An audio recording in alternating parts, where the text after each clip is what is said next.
All right, let's talk about that feeling. You know the one. That feeling of starting your day like you're already running on empty.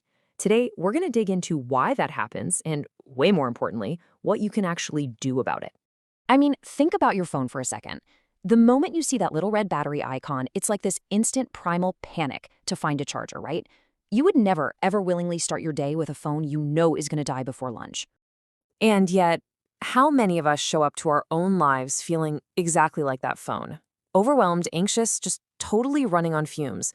We've kind of just accepted this constant state of being drained as normal. So, what gives?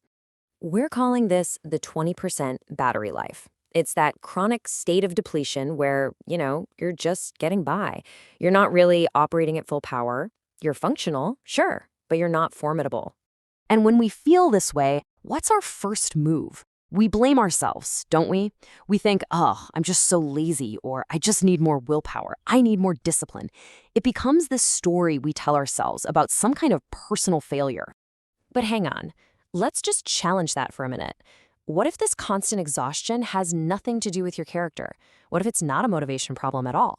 What if the real root cause is something much more biological? See, this changes everything. The problem isn't that you're lazy, it's that you are physically, biologically drained. This isn't a moral failing we're talking about, it's a resource problem. And this really captures the huge mental shift we need to make. On the left is the story we tell ourselves, I lack discipline. But the biological reality is on the right. I am chronically sleep deprived. We're mistaking a physical state for a character flaw. So the enemy isn't your willpower. No way. The real culprit here is a biological power drain, and it's almost entirely driven by one single thing. Which brings us to this number, 60%. This is a pretty staggering statistic, and it gets right to the heart of the whole issue. So what does it mean? It means that after just one single night of bad sleep, the fear and anxiety center of your brain, your amygdala, becomes up to 60% more reactive. Just think about that for a second. You are biologically primed for anxiety before your feet even hit the floor in the morning.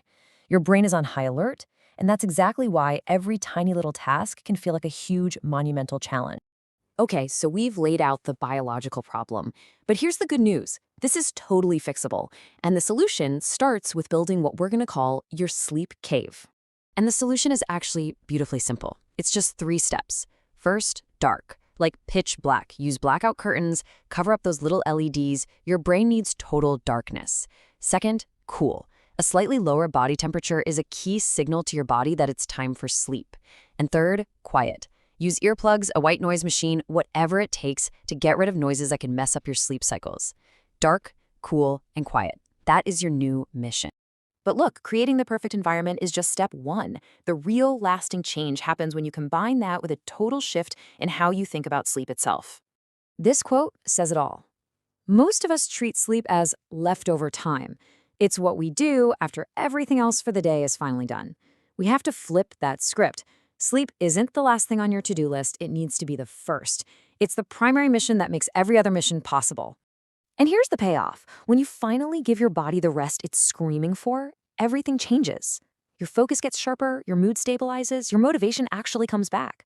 All those problems that feel impossible at 20% battery, they suddenly start to look manageable when you're at 100%.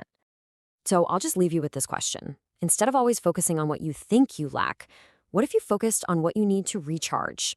What could you really accomplish if you started every single day not at 20%, but with a full battery?